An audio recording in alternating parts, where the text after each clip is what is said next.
Hello. Good morning, everybody. Thank you for being here this afternoon, this evening almost. How are you? Getting ready for a new school year? Hope so. Okay, we've got people from different parts of the country and from neighboring countries as well. And today we are going to talk about Global Stage. Global Stage is a beautiful series, challenging, very, very modern, and like every other series, when we develop a new series, we've got a name, we've got a target in mind. In this case, hello from Salta, hello Florencia, welcome. Okay, in this case, our target is a typical bilingual school. Okay, so we're speaking about the primary segment in a bilingual school that is several periods of English a week, a teacher who speaks English all the time, students who understand a lot, almost everything. They produce a lot, sometimes with mistakes, but mistakes don't matter. That is more or less the segment or the characteristics of the segment. And this series, which is a 6-level course, and we have it's two components, two main components of the physical book. We have the language book and the literacy book. Okay, so when your students buy, they buy the pack with the two books. Okay, and like every series, it's got a philosophy and it's got certain pillars. Basically, we can summarize the main points as follows. We are speaking about bilingual schools, and because of the characteristics of these schools and these teachers, we are speaking about certain aims and a certain specific methodology. We are speaking about schools that aim at exams. They aim at international exams, different kinds of exams, but the exams are there with everything that an exam demands. That is a lot of grammar, a lot of vocabulary, a lot of writing, a lot of natural, spontaneous communication. Okay, and with this methodology here, we speak about a dual approach to the language. Why dual? Because the aim is big. The aim is natural, spontaneous communication in both the written medium and the spoken medium. But at the same time, we know that we are going to get that through building or through steps in the language, grammar, vocabulary, reading, and all the skills, and the literacy part. Apart from this, we also know that we can't teach today in the same way we used to teach 20 or 30 years ago, because these children are different. They are different in many ways. These children are more curious. We've got the internet here that has changed everything. Mobile devices have changed everything. And also the fact that now we talk about a global world. This is why now the difference between British English and American English is not so important. Like 20 years ago, we used to ask, is it American or is it British? Because we used to sort of look down on American English books, okay? We preferred British books unless we taught at an American institution. Now, that is not the case. We speak about a global world because that is where our students will interact. The students today will walk out into the world very soon, and our duty as educators is to give them all the tools they need to interact in that global world. So we speak about global or international English. Also, the materials they are going to interact with in terms of the materials in the book, in the language book, and in the literacy book, and in the digital components. The materials are different because they have to be engaging, motivating. And of course, we have a lot of resources, digital resources, that my colleague Mariela is going to talk about in a few minutes. Of course, hello, Córdoba, good afternoon. And of course, in these schools, but also in many other schools, even institutes, we need to integrate skills, okay? So the methodology includes integration of all skills, aiming at a lot of production. And when I say integrate all the skills, we mean the linguistic skills, reading, writing, speaking, listening, but also the 21st century skills. Because now, as educators, we have to use English to teach. We have to teach English, but at the same time, we have to teach many other things. Critical thinking, respect for others, taking care of my neighbor, how he's feeling. Well-being is a 21st century skill. Literacy, digital literacy is a 21st century skill. And developing all these skills is also part of my duty as an educator. Plus vocabulary, plus grammar, plus reading. So plus all the English, or it's everything through English to make it more natural. But all this is what we aim at global stage. Why? Because we know this. We know that 65% of children entering primary school today will ultimately end up working in completely new job types. If I asked you, where, in what sector, in what field do you expect your 10-year-olds to work in the future? Yeah, we can give an answer, maybe something in connection with technology, but actually, we don't know what technology will be like then. Okay, so whatever we try to think of goes together with a question mark. The jobs, the job types, really, we don't know what they will be like. So the best solution is to prepare them for that future that is global, to prepare them using a lot of thinking skills, to prepare them with strategies that involve problem solving, that involve negotiating, that involve presenting things. Okay, so it's much more than just English.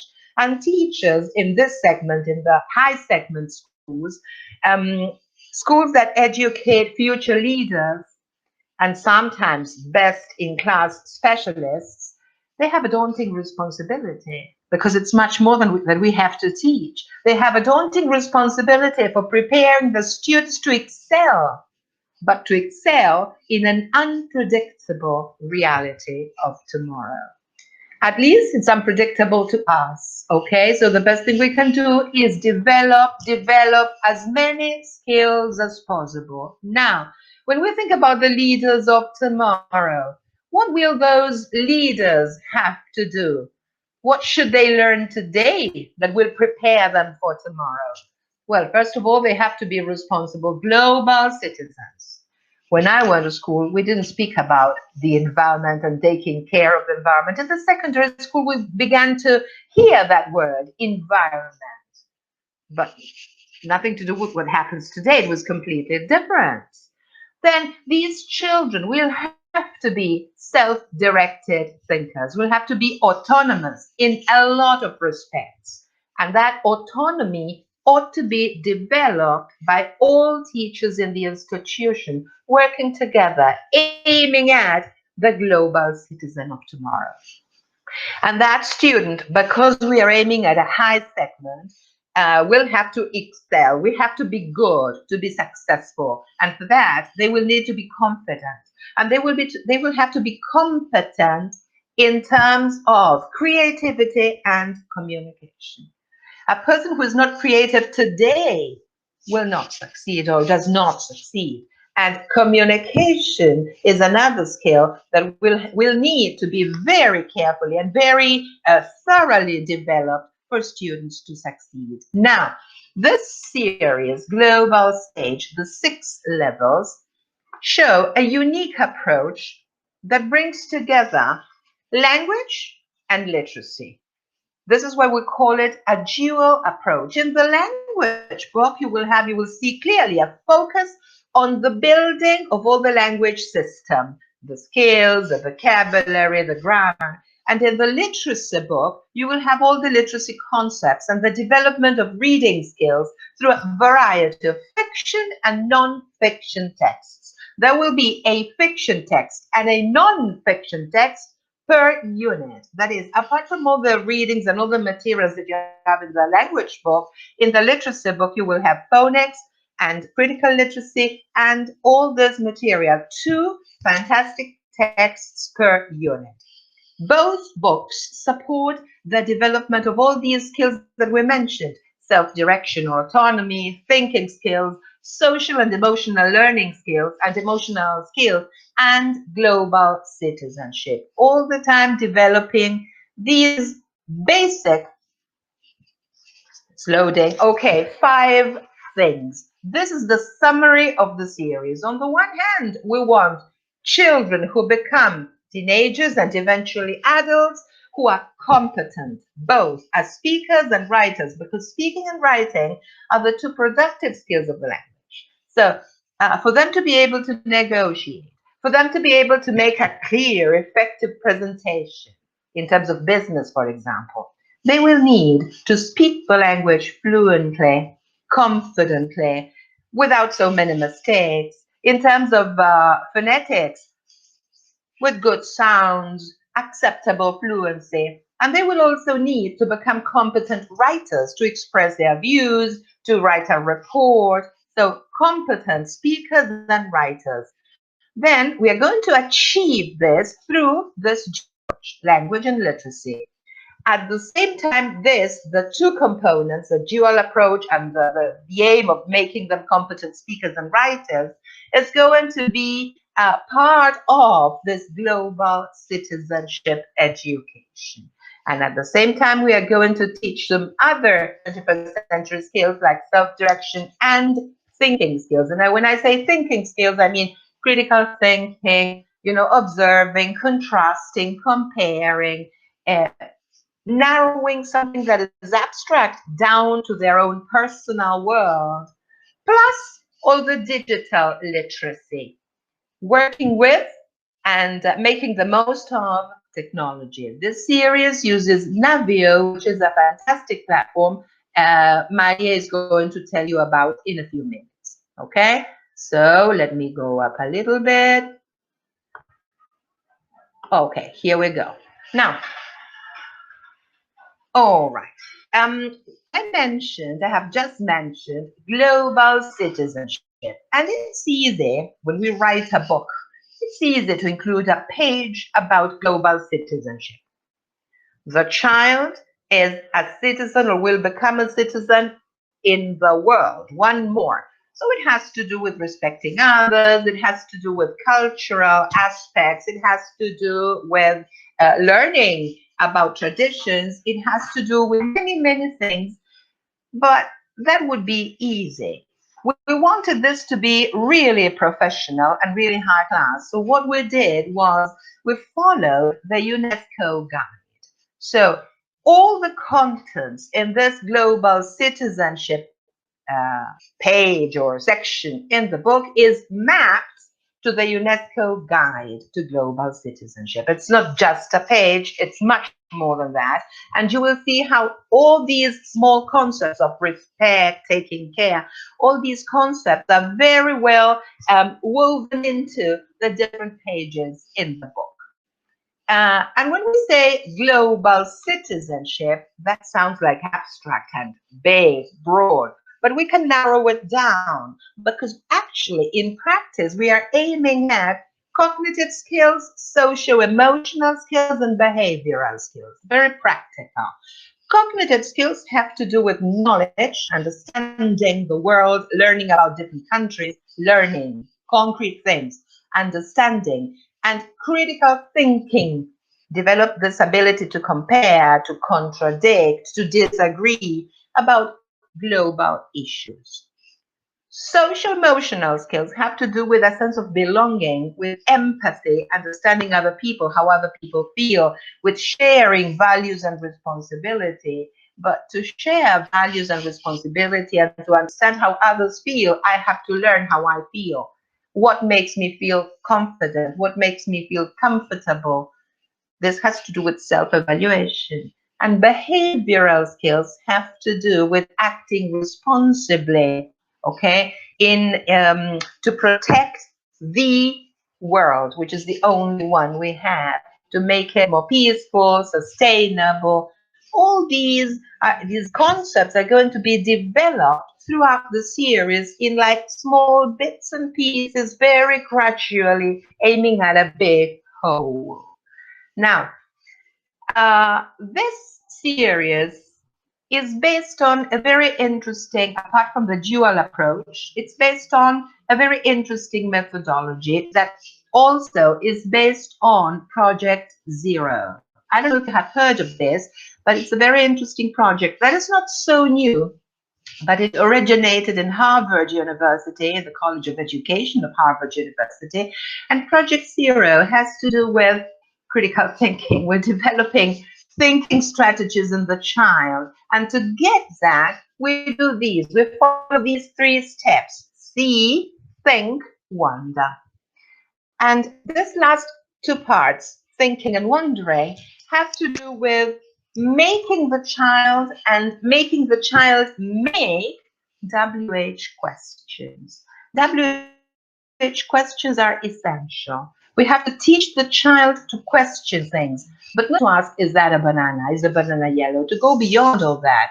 What are the children doing with all those bananas? What do you think the bananas represent? Where do you think they are going? Why do they have the bananas on top of them? And this is why, even from the visual point of view, you have a great impact. And this becomes like a trigger because it will make your children see, think, and wonder, undoubtedly. Okay. And another thing that has to do with this self-assessment and development of critical thinking is the self-assessment part. What did I do? How did I learn? They have to come to certain conclusions. Children have to realize what helps them to learn and what doesn't, because we are all different. We don't learn all in the same way. And if they discover what helps them learn, they are going to learn better. Of course, if we discover that, it will be even greater. So now I would invite you to walk through a unit to see how all these bits and pieces are put together in a unit. Every unit starts with a vocabulary presentation. Now, when you look at this is taken from level 1. When you look at this vocabulary presentation, and you remember that I told you it's a bilingual school, it's a high segment, we've got teachers who speak English all the time, and you see the word computer. Am I supposed to teach the word computer at this level? Well, here comes the trick. You've got an interesting number of words. It's not that the students have to listen and repeat. You will never get that. They are going to listen to an audio, and the audio is much complex, much more complex than just words. It's a text, and the students have got a mini task. They have to listen and identify from the context the words and associate the words with the pictures. That's one thing. Another thing that we ought to remember is that this is level 1, and when we teach a word, actually what we are teaching is how it is spelled, how it is pronounced, and its meaning. Considering this is for 6-year-olds or 7-year-olds, we can say that the challenge is quite interesting. Now, as you can see, the vocabulary presentation is always contextualized. Always. There are 2 vocabulary presentations per unit, and they all take place in a context. The context is the audio and also the visual input. Because we aim at critical thinking, and I told you this is very important in these areas, the students have to listen and decide, discover, associate with the picture, discrimination. This is very important, okay? And then they have to always, if you look at this exercise D, there is a chart. There is always a chart. You will never, ever get, after the vocabulary presentation, fill in the blanks activity. It's always some kind of chart, because that has to do with transforming information. To transform, you have to associate, you have to use your critical thinking strategies. In this case, they have to classify. Classify, for example, things that have got a screen and objects that have got a screen and objects that haven't got a screen, for example. So this classification has to do with order, has to do with selection, has to do with observation. These are all critical thinking skills, and something that looks so simple is not so with students that are only 6 or 7-year-olds. Now, I guess at this time I have said 6 or 7-year-olds. So what is the difference? The difference is literacy. Can your students imagine you teach first grade? Your students are 6 years old. The question is, can they already read and write in the mother tongue? If they can, no problem. In Argentina, we know that our children, even in these bilingual schools, or even in some of these bilingual schools, in some cases, children are only just beginning to develop their literacy skills. And they do so in block capital letters. It's not what you can see here because this is an international series. So the question is, can they read and write? If they can, good for you. You can use level 1. If they cannot read and write, this is not a suitable book. You should use it in 2nd grade and some other material in first form with less writing, with block capital letters, and so on. So let us consider that our students are 7-year-olds, okay? After this classification, after this chart, representation, transformation of the vocabulary, then comes a song with a video. Watch and sing. And the song is long. The song has a lot of interesting language there. It's not just a song with simple words like school objects. It's not that at all. Then after the vocabulary and after using the vocabulary, the teacher's book is absolutely great. It's a masterpiece. You will have a lot of tips on how to make them practice that vocabulary because you need a lot of extra practice. Marila will show you digital worksheets as well. Now, we need the grammar because even when this is a bilingual school, students need grammar to build up. Remember the word build, construct, develop, okay? They need to build on the language and to build a language that is correct because we want them to become competent speakers and writers. So the grammar is presented, yes, in a context that is totally independent. That is, it doesn't matter if they are coming from gym or music. It doesn't matter if they were absent last class. It doesn't matter if I was absent last class. This is like new. Everything is new. There is a context. And we mentioned global citizenship. We mentioned the child as one part of the world that is the only world for everybody. So all the contextualizations, all the grammar contextualizations show very, very simple, short and simple, everyday situations that make us think, that make us reflect, that teach values and aim at social and emotional learning too. So in this case, you can see a grandpa and his grandchild. They have a lot of, they've got a laptop, they've got a telephone, they've got a tablet. Now, the problem is that the grandpa has been calling a friend for a very, very long time, and the friend doesn't answer. So the grandpa is very worried. And the grandson says, why don't you send him an email? We've got all the technical devices, but the grandpa says, but I don't know how to send an email. And so the grandson teaches him. Here, of course, we are teaching grammar, and it's very easy, but apart from that, we are teaching values, respect older people, helping senior citizens. There are many other elements than just grammar. Considering the target, considering the segment, we know that in these schools, the grammar is necessary, but it's never the heart of the educational system. It's never the most important part. And we also know that these children have got like 2 parallel lives. They understand and speak a lot, and they need to brush up the grammar. So there are like 2 different levels. So pitching is not so easy because pitching your oral language is one thing and pitching the grammar part is quite another. So the grammar is then clearly presented in a context, then it is systematized in a chart, a very simple chart for them to become aware of the main points, discover the main points and complete the chart. Finally, there is some kind of visual input like timeline or something like that. And again, a short exercise. Pay attention throughout the book. You will always see short activities. short activities. With variety, they are never the same, they are not repeated activities, but very short to make sure you engage the students and you keep them hooked on. It's not so easy sometimes. Sometimes it's more difficult to keep them motivated than to motivate them for the first time. Okay, so the activities are always short. So you have the context, the realization of the grammar rule, the visual input, practice, very short, and then pair work for them to put into practice what they have learned. All short and sweet and simple. Loading, here we go.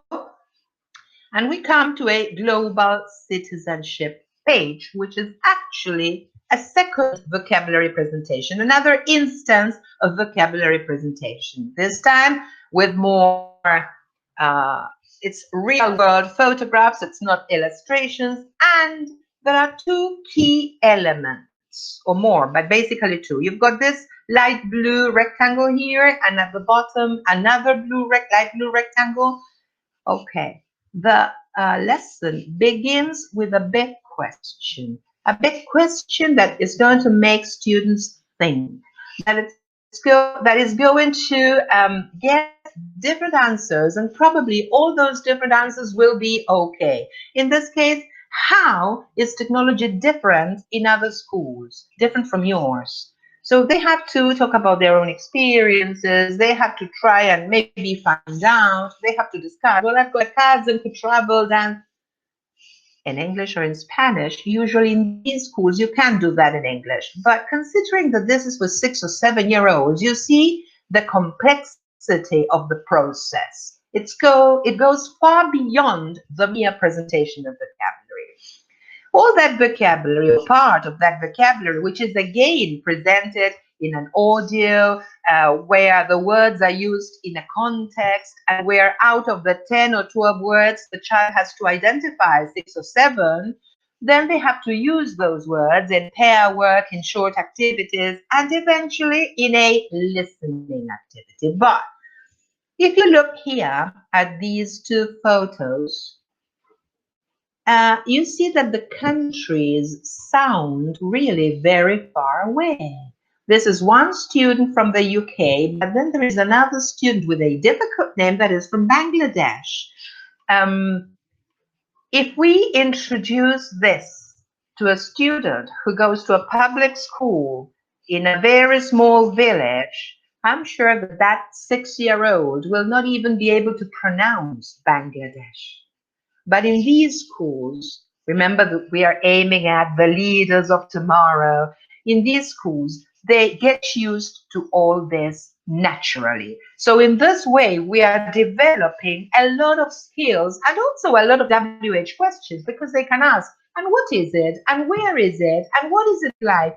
And perhaps the teacher can download a few videos showing what people wear in Bangladesh, what they eat in Bangladesh, because these teachers are used to that. And this is really very, very useful, meaningful. Okay, so now let's go on. So we have had grammar, we have had vocabulary, and that is the structure of the book. Again, this is another grammar presentation, okay, another context that is independent, but also with another interesting value. You see all the family, a modern family, they all have got technical devices, but there is another kind of communication. They are all communicating in a new way, in a different way, but they are not listening to the child. They are not paying attention to the child. So then another thing we can discuss, okay, is this communication, what happens in your house, what happens in your family, without saying it's good or not. I mean, simply describing, okay? From there, we take the grammar. There is a chart to systematize. There is more practice, and again, pair work to use the new grammar we have just learned or taught. Now, we are gradually moving towards the production stage. I mean, we have taught vocabulary, we have taught grammar, we have practiced. Now we need to be more and more productive. And we come to the section that is called Take the Stage. Remember our warriors. I mean, we aim at some special, specific target. The leaders of tomorrow, they will have to take the stage sometime, okay? To interview somebody, to give a lecture, to defend a paper.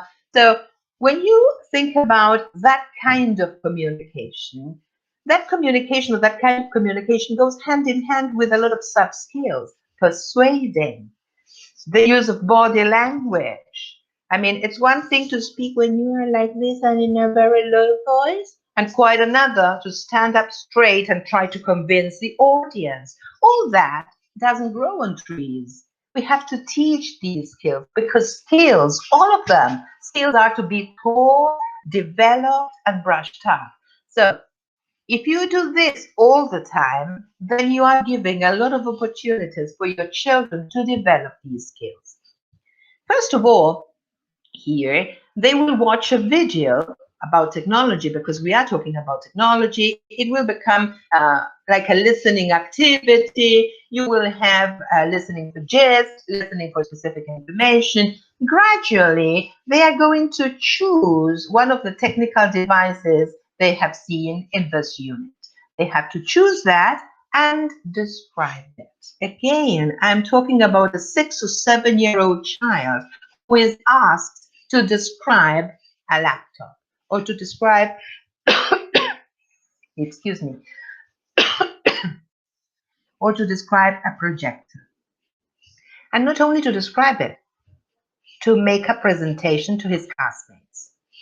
That is very, very interesting and very, very challenging. Also, there is the possibility to choose, and that is very, very important. Choice becomes a central aspect because it's personalized, because it will mean that what each child produces, what each child speaks about, will be different from the others because it's what he chose. And finally, the children will have to write about something related to that technology, but when we come to writing, we have another problem. On the one hand, imagine 6 or 7-year-olds and they have to write and write more than 2 sentences together. To write effectively, we have to start teaching them the basics. Capital letters, punctuation. Doesn't it happen to you that sometimes you work with teenagers and they write a whole paragraph with commas? They don't know what a stop is. They don't know what semicolons are. Well, all that is to be taught from the very beginning. Children are taught how to use capital letters, when to use stops, when to use a comma, how to develop a paragraph, because that is the written production. So the unit is rounded up using the oral production and the written production. Take the stage, that is the section. Now, I told you at the beginning that this is a dual approach. I mentioned the language book and the literacy book. The language book is very complete, yet gradual. The material has been very carefully selected. Now, the literacy component, the literacy book, is a masterpiece. For every unit, you got phonics with different activities. And then I told you that for every unit, you've got 2 readings. One is a fiction text and the other is a non-fiction text. But all the time, the students are slowly introduced into the topic, slowly and visually, because the visual input is essential in this case. Okay, they discuss, they personalize. We've got a lot of questions here for them to work on. And all the time you have why, where, who, when, these WH questions I mentioned at the beginning. We make them and we encourage them to make those questions to one another. After the introduction, we go on directly to the text. In this case, it's the fiction text. Look at the colors, look at the characters. The material or the stories are long enough for you to work nicely. They are full of material with very interesting activities to engage all your students, yet at the same time they are very positive activities to avoid frustration, to make everybody work.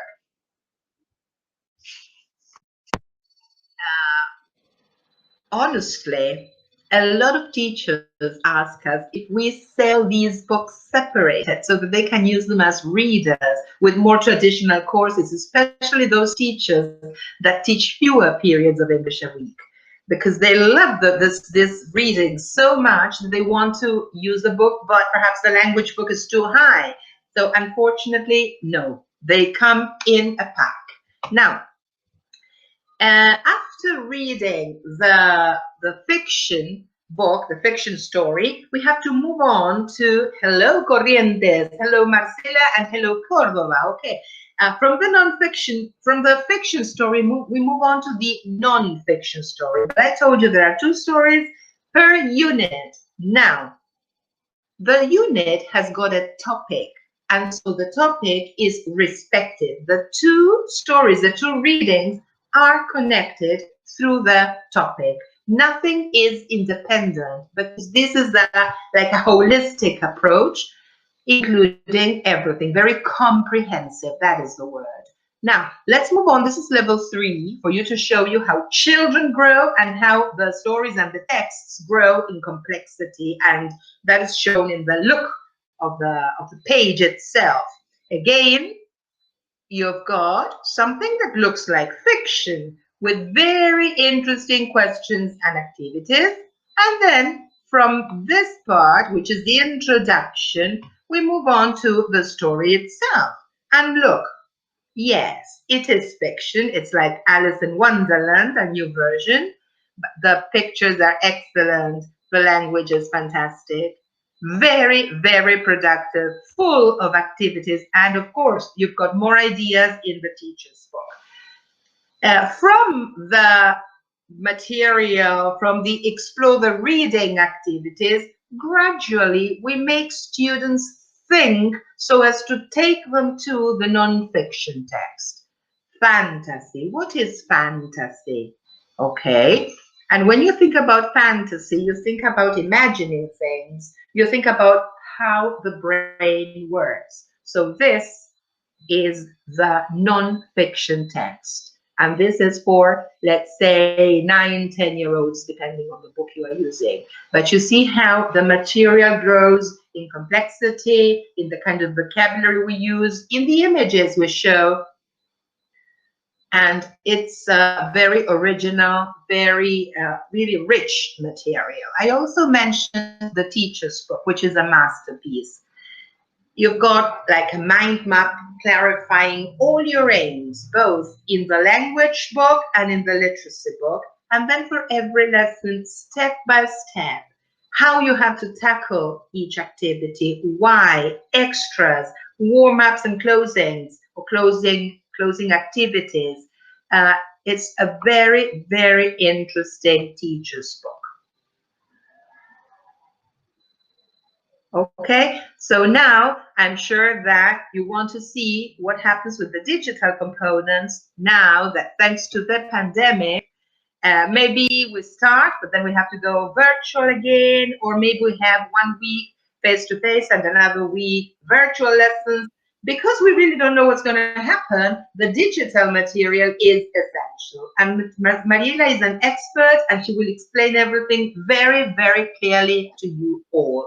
Marie, all yours. Hello, I'm here, just crossing my fingers that my connection is okay. Please be patient. Can you all hear me? I think you can. Up to now, everything was okay. Okay. Yes, thank you, Marcela. Thank you, thank you. Okay, so I'm going to give you just a brief tour of all the digital components that are included in this series. Because we actually, if I show you everything, we can be for hours maybe. So because it's marvelous. So just a quick tour of all the digital resources. On the one hand, I'm going to start with what we have for teachers. First of all, we have access to Navio app. Then I will tell you a little bit more about Navio. We also have access to the test generator. This is a marvelous tool where you can adapt. You know that all our series come with already with ready to go tests. That's how we call them. Ready to go tests. So you just print them and you have the test ready. But many times what happens is that we need to adapt the tests to our reality. So we can choose which activities to use. Well, that is the test generator. You choose the activities that you want to include in your tests. Then we have the enhanced teacher's book in case you don't want to carry the book or just have a look at them online. Well, we have that version as well. And also the teacher's resource bank. I'm going to show you what you can find, what material you can find in the teacher's resource bank. Of course, you can find in the language book resources and both in the literary book resources, the literacy, sorry, the audios and videos, yes, that you can download. You can find extra language review worksheets, grammar worksheets, and also write about it printers. Remember that that's one of the sections that you can find in the unit. And in the literacy book resources, you will find the phonics support, literacy review worksheets, graphic organizers for the visual thinking routines, and also story map. Yes, these are all resources that, depending on the level, they may have a slight variety, but you can find them, all these resources, downloadable and ready to use in the classroom. You can also find the tests, letters to parents in Spanish, so you don't need to translate anything. Everything has been done for you already. Telling parents what the students are going to do in each unit, the objectives of each unit, so that you involve parents in the learning processes of their of their children. Cambridge exam materials, if you want, yes, you know, this is, as Alejandra says, it's not it's not a series designed specifically for Cambridge exams, but if you want, you have some practice on that. And also the correlation charts for the Cambridge Young Learners, for the Common European Framework, and also the Common Core State Standards, and also for exams for second language acquisition. Yeah, so you may adapt the courses for your reality. Okay. And now, what is the teacher's app on Navio? Yes, actually, Navio, the concept of Navio is different from other platforms. Navio is a digital experience. It's more than just a digitalized course book. It's a digitalized, it's a learning pathway with different tools and resources for teachers, which are all integrated in the same place. So all the multimedia, all the activities that you want to include are you can find them on Navio. You don't need to open files for the audios or video. Everything is in one place. I don't know if you had the chance to watch the video that we showed at the beginning of the session. Well, there you have an idea of what we are offering for Navio, as Navio. And for students, Navio encourages greater participation and better language acquisition. Why? Because it provides an immersive 3D world through the game app, yes, which engages and motivates students while they are practicing. The rationale behind Navio is, for students, is gamification. I don't know if you are familiar with the concept. It's not just using language games, yes, because we have done this for many years. Gamification implies using computer game mechanics for non-game contexts. What motivates most players of computer games is the challenge to earn points or badges and to accumulate enough to advance to the next level. So importing the same principle into the design of classroom activities and online activities is called gamification. It's not just a website where you go and children play a game. It's a whole environment. And the idea is that students do the activities, the language activities, as if they were navigating on a video game. Yes, they have an avatar, they create the avatar, they choose this character, and then they can buy things.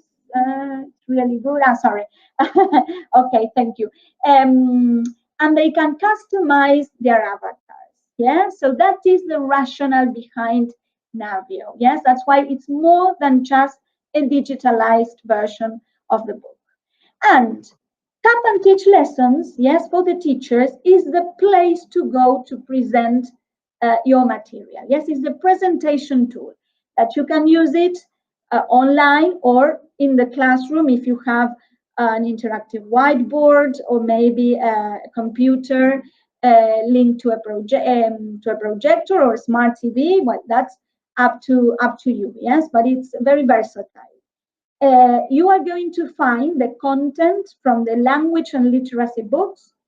Also, you are going to find flashcards, videos, audio, the progress tracker, because you can create your classes, students join your class, and you can follow their progress, both in the game. And now that we have included the digital students book, you can also follow, track the progress of what students do on their digital books. Yes, both the language and the literacy students book. And also this reward system. Yes, this reward system works as extrinsic motivation. Yes, the idea is that students think they are playing, but we know they are learning. Yes, because they get coming back to the app to play. They don't see it as doing homework. Yes, it's fun for them. Okay. So what is Navio? I have already explained. This was my next slide. So here's just some slides for you to have an idea of how it works. Yes, you log in. Yes, when you adopt our material, you are going to get a code in the teacher's book or maybe on an email. You activate that code, and that code gives access to everything that I have mentioned. You go to Tap and Teach Lessons, the presentation tool, or you go to the resource bank, the test generator. Yes, you navigate when you open the app. Yes, you need to download it onto the devices that you are going to use, and then it's ready there for you to use. You choose the unit that you want to teach. Yes, and as you can see, there's a difference. On one of the units, is that you have 3 dots, and other units, you have an arrow going down. That means that you can download the material that you want, the unit, the whole book, or the lessons, and they work offline. I think this is extremely useful because we know that usually at schools, in the classroom, the connection is not very good. So this gives you access to the material without the need of having Wi-Fi. Of course, there's a moment in the process that you need internet connection to download the material, but then it works offline, and you can choose what to download. So by doing this, you don't clog the memory of your computer. Yeah, so I think this, usually teachers find this very, very useful. And then you choose. Yes, here you have a whole unit which has been downloaded. Yes, you select the material. Here's an example, yes, of an activity. They are interactive, and you also have many tools to use. I will show you in a second. You navigate through the unit. using the arrows or the miniatures that you have at the bottom. Yes, that's up to you. You choose how to navigate. Here you have an example of flashcards. Yes, you have the images, the words, and also the sound, the pronunciation. You can show only the picture, only the word. Yes, just one flashcard turning into a game, a guessing game. Yes, that's up to you, your creativity. But you have all the elements that you need to revise vocabulary, to present vocabulary. This is great. And this is not in the teacher, it's not in the student's book. Yes, you have, what Navio does is follow the logic of a lesson, not of the book, but of a lesson. Yes. Someone is saying it's a pity I teach in secondary school. Well, we have other material with digital resources for secondary schools. Here you have an example of tools. Yes, a pen. Yes, you can change the color. Yes, you can write on the screen. You don't need an interactive whiteboard. Yes, you can do it on the page. There's also another tool which I love, which is called Mask. Yes, and you can cover parts of the screen. Yes, for example, if you are teaching story, you can cover the end of the story and the students predict. Yes, or maybe turn it again into a memory game. You show a picture and then you cover it and students have to remember. Well, you can do whatever you like. It's great, these interactive resources, as Karina is saying. Exactly. Okay, here's a page from the literacy book. Yes, you will also find the animated stories. Yes, not only just the full page view, but also the animated stories.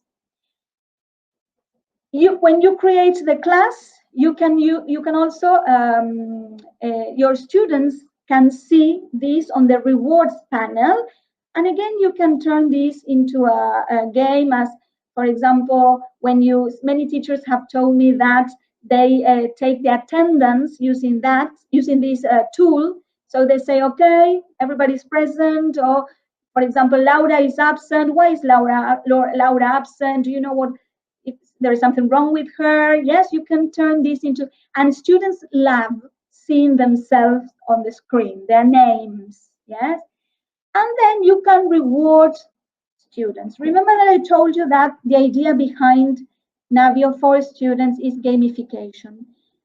Then I will show you in a second. As they do the activities, thinking they are playing, they earn these rewards, yes, or points or badges, because of the language games they are doing. But we as teachers can also reward our students. We can reward them from the classroom. When you create the class, you can send them points, rewards to the students app. Because the idea is that we reward students not only because of the language, the vocabulary, the grammar, but also because of other attitudes. As Alejandra showed, it is very important to work as a team, to collaborate, everything that we call the 21st century skills. Yes, we can also reward our students for things which are not language-based. Yes, so this is another idea behind Navio.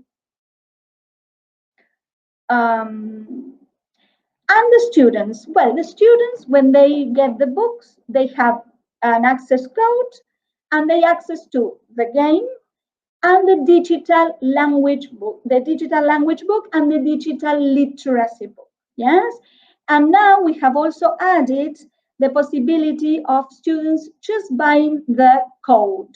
Yes, so it's a fully digital offer for students. Yes, they can buy the printed books. Yes, you know that they come in a pack, as Ale mentioned, and they have access to the digital versions of the books as well. Or they can just buy the code. Yes, that's another possibility. This is the student's game. Yes, this is the avatar. They can change the characters. They choose the characters. they can customize, they buy things in the on the app, yes, as they earn rewards. For example, I have here an example of a student called Martina. She has 225 points, and she can buy things, or maybe not, yes, in the app to customize the avatar. Yes, so suppose she wants to buy a different tie for her avatar, she needs more points. So she goes back to the app, goes on playing until she gets those points. So this is the extrinsic motivation, yes? And students love this. And it also ensures more exposure to the language, yes? Because as I said before, students keep coming back to the app to play, yes? Here you see the 3D world environment. As you see, it's not just a website. Yes, it's a whole world, and they have to walk around until they find these octagons. They jump on those octagons and they go to the language activities. As they unblock the activities, they they can go on navigating on the app. And when they finish a unit, for example, a bridge appears, or there's a lot of sound, it's very, very attractive, the application, yes? And here you have some examples, yes, in this of an activity. In this case, is listen and choose, yes, and they can also lose lives, yes, lives, as I said before, and they usually do the activities twice. And the second time they do an activity, they have a timer, so they have to repeat the activity, but with an extra challenge. So they don't realize they are doing the activity twice. Yes, they can also activities also involve listening to the song again, listening to the story, watching the story. So, for example, if a student is for weaker students, they also have the chance to earn points. It's not the idea is not to frustrate students. Yes, it has the right level of challenge for students. Here's some examples of activities: listen and choose, matching, reading. Yes, they follow the same structure of the unit. They don't realize that they are repeating the activities from the book. Yes, listen and order. Just some examples. Yes, and whenever they finish an activity, you have the different characters saying awesome, right, or try again. Yes, very friendly. Yes, try again. You have marvelous. You have unlocked the activities. Go on. Okay, here are the activities. Yes, when they land on these and they step onto these octagons, they move to the interactive activities. Yes.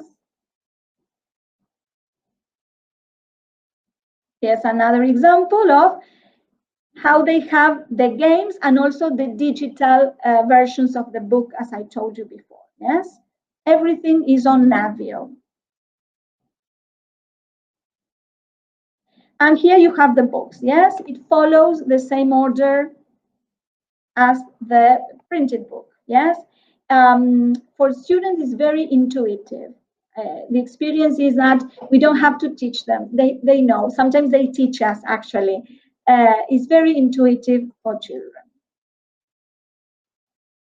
Here they have the full page view. Just by chance, it's the same. I chose the same slide as the same story as Alejandra, but just by mere chance. Yes, probably because we both like Alice's Adventures, but I swear it was not. It was just by chance. Yes. Watch and listen. Yes, the video, so students have access to the videos. Here's an example of the language book.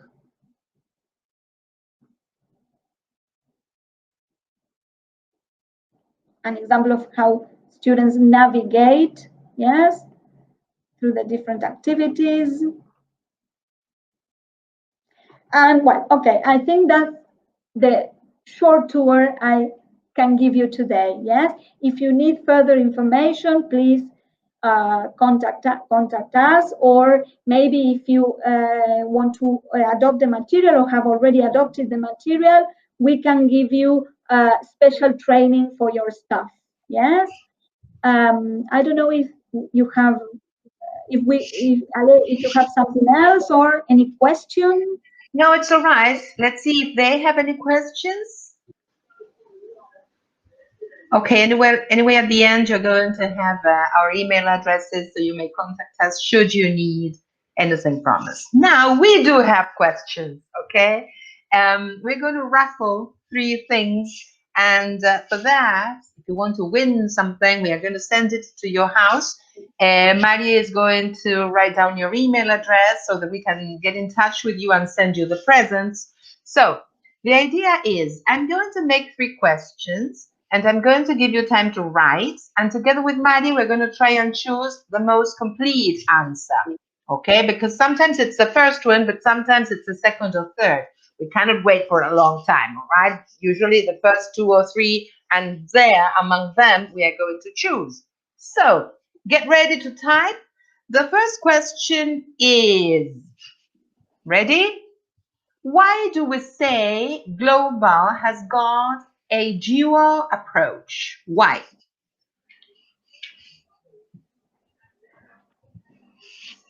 Somebody's writing. Let's see. Let's see. Dun, dun, dun. We should play some music. Literacy and grammar books. Okay. Language and literacy book. Okay. I think that Aldana is the winner. We don't call it grammar, we call it language because it's much more than grammar. Okay, it's language and literacy book. There is no workbook yet.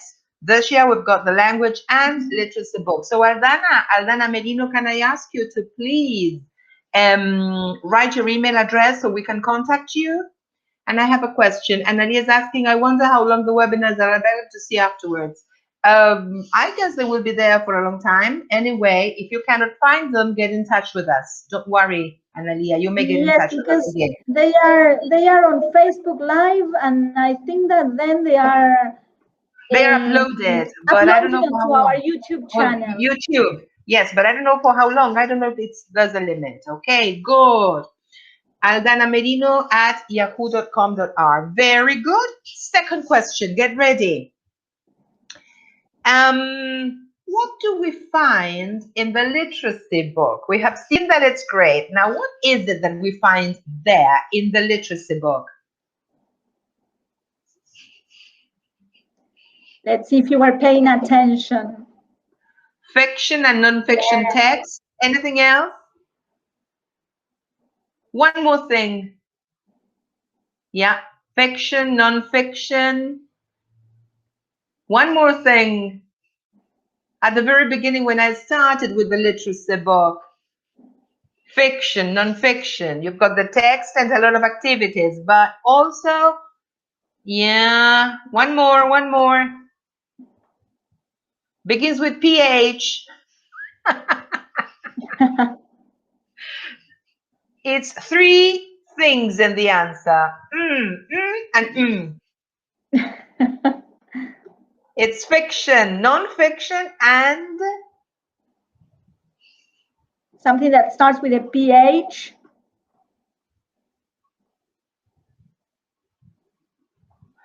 Okay, the answer was phonics.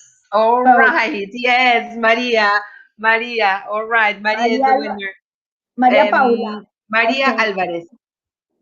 No, I think that Maria Paula answered before. First? Okay, I haven't got her Maria here. Paula. Okay, good. So, Maria Paula, can I ask you to please write your email address in the box? Thank you.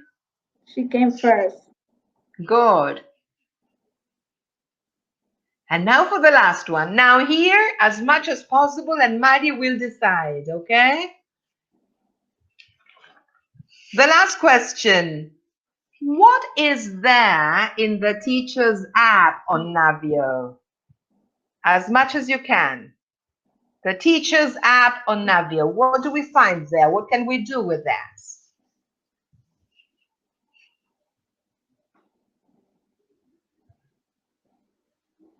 A lot of things. Let's see. Test generator. What else? Test generator. They are writing. They are writing. Here we go.